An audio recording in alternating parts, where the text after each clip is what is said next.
Povo de Deus, mais uma vez nós estamos aqui para explicar as Escrituras e, como foi prometido, nós vamos estar falando hoje no livro de Malaquias, no capítulo 3, do verso 6 em diante.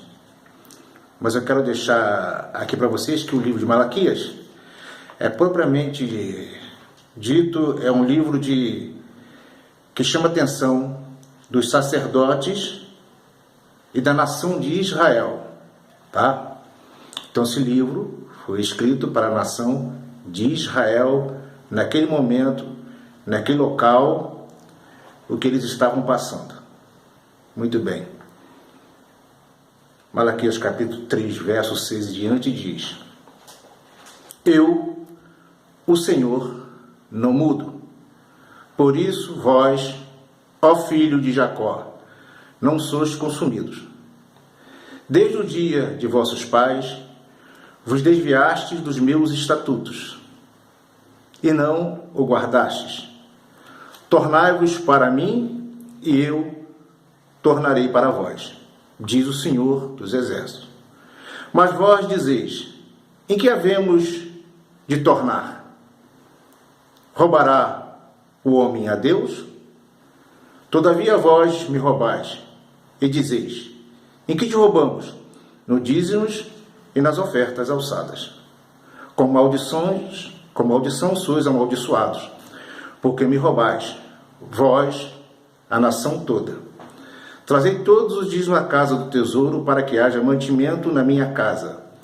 E depois fazei prova de mim, diz o Senhor dos Exércitos. Se eu não vos abrir as janelas dos céus, e não derramar sobre vós uma bênção tal, que dela vos advenha a maior abastança. Repreenderei o devorador, para que não vos consuma o fruto da terra. A vossa vide no campo não será estéril, diz o Senhor dos Exércitos. Então todas as nações vos chamarão bem-aventurados, porque vos sereis uma terra deleitosa, diz o Senhor dos Exércitos. Muito bem, nós lemos aqui, ainda tem mais um texto para baixo, mas o mais interessante é que está aqui em cima, nesse texto. Malaquias capítulo 3, verso 6 até o 12. Aí, o que se retrata desse texto, o que chama mais a atenção desse texto, que você já sabe qual é o capítulo, qual é o versículo. Esse é o versículo mais conhecido da Bíblia. É Malaquias capítulo 3, verso 10, que diz: Trazei todos os dízimos à casa do tesouro, para que haja mantimento na minha casa, e depois fazei prova de mim. Muito bem. Mas nós lemos todo o texto. E o que você entendeu desse texto? Se você ainda não entendeu, eu vou explicar a você o que diz o texto. Como eu sempre falo, não quero tirar nada do texto, e nem colocar nada do texto, e nem expor a minha opinião. Que a minha opinião não é a sua opinião, e a sua opinião não é a minha opinião. Podemos até haver uma disputa aí, quem está certo ou quem está errado. Mas a grande questão aqui não é essa.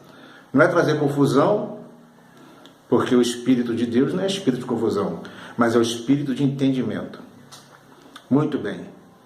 Nesse texto se retrata o quê? Se retrata uma nação onde Deus está chamando a atenção do sacerdote e de toda a nação de Israel. Não é o Brasil, não é os Estados Unidos, não é a França, é a nação de Israel. Quem naquele momento estava roubando a Deus? Os sacerdotes e a nação de Israel. Não é isso que nós lemos no versículo 9? Com maldição sois amaldiçoados, porque me roubais. Vós quem? Os sacerdotes. Está dizendo para o sacerdote. Vós e a nação toda. Ele diz: todas as nações estão me roubando. Ele diz: a nação de Israel. Roubando em quê? No dízimos e nas ofertas. Mas que dízimos e ofertas eram essas? Eram as plantações, os gados, enfim, tudo aquilo que a terra produzia. Israel tinha 12 tribos. E uma tribo não trabalhava. Uma tribo não produzia nada. Qual era a tribo que não produzia nada? A tribo de Levi. Então todas as nações, todas as tribos, né, que fazia parte de Israel, traziam o alimento para a tribo de Levi, que a tribo de Levi não trabalhava, não tinha nem terra, então não produzia nada. E como é que eles iriam viver? Iriam viver com os dízimos e oferta dos seus irmãos que traziam para alimentar aquele povo todo que trabalhava fazendo a manutenção do templo, a manutenção das tendas, enfim, era esse o trabalho dos levitas. Então, eles traziam todos esses mantimentos para que a tribo de Levi pudesse se alimentar. Mas o mais interessante nesse texto é o que diz o quê?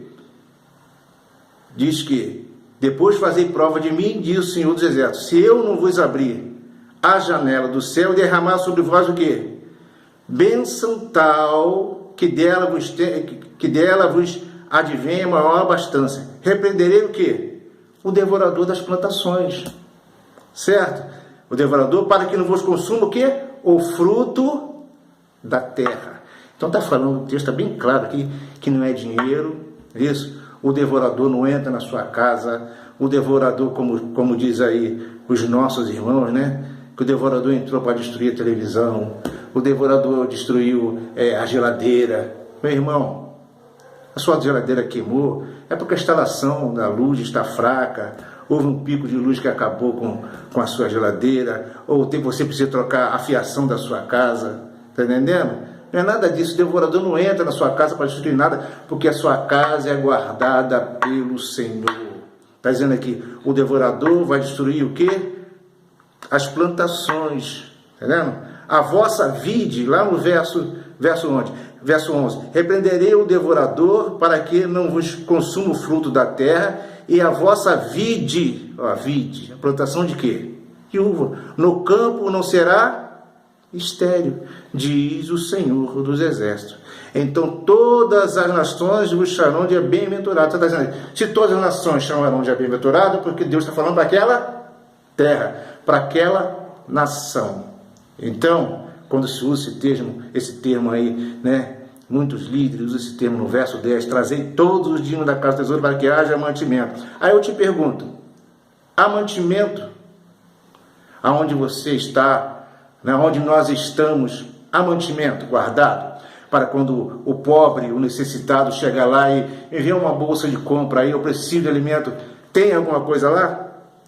Ou você vai ter que reunir toda a igreja para pedir novamente aos irmãos que doem um feijão, um arroz, um óleo, para que possa ajudar uma vida? Se é para isso, os dízimos e a oferta é para isso, como o texto diz, então nós estamos errados. Para que haja mantimento na casa do Senhor. Se tem mantimento lá, na sua igreja, então está de parabéns. A sua igreja está de parabéns. Chegar algum necessitado em alguma hora, né, em qualquer momento precisando de alimento, se a igreja tem para dar, está de parabéns. Até concordo. Está entendendo? Até concordo com essa situação. Mas se não tem nada, meu irmão, para onde está indo então os mantimentos? Se diz, trazei, tá legal, vamos levar, né? Mas na hora de ter o mantimento, cadê o mantimento? Onde ficam os mantimentos guardados? Então essa palavra eu quero deixar para você nesse vídeo, que o texto está dizendo isso. É para a nação de Israel, não é para a gente. O dízimo para a gente já é outro caso que um dia eu vou explicar. No outro vídeo eu vou explicar para que serve os dízimos na nossa igreja, as ofertas, né? Que a gente leva lá para o templo e tal, aquele negócio todo. Eu vou estar explicando. Mas isso aqui não está dizendo para a gente não. Isso aqui está dizendo para a nação de Israel, para os sacerdotes que estavam roubando, estavam levando tudo do templo e não tinha nada. Então Deus está chamando atenção. Vós sacerdote, e a nação toda, o pessoal não estava se portando mais com o pobre, com o necessitado, com aquele que estava precisando realmente de uma assistência, né? Então há uma chamada de atenção, né, que Deus está falando. O gafanhoto era gafanhoto mesmo, não é demônio não. Era gafanhoto, o gafanhoto chegava na terra e destruía. Nós trocamos esse gafanhoto por demônio. Mas o texto não está dizendo que é demônio, é gafanhoto. Gafanhoto ia na terra, na plantação, e destruía toda a plantação, né? E Deus mandava realmente chuva, era chuva, não é chuva de bênção, como a gente fala hoje. Deus vai derramar chuva de bênção, eu trazei, porque Deus vai derramar chuva de bênção, não é chuva de bênção não, era chuva mesmo, chuva seródia, quer dizer, chuva no tempo certo. Deus não ia deixar faltar a chuva na terra, e a terra ia produzir, e Deus não ia deixar o gafanhoto destruir a plantação. É isso que o texto está dizendo. Não estamos colocando nada no texto, nem tirando nada do texto, e nem dando a nossa opinião. Pelo contrário, eu estou falando o que diz o texto, tá bom? Então, um beijo no seu coração, e uma noite abençoada, um dia abençoado, em nome de Jesus.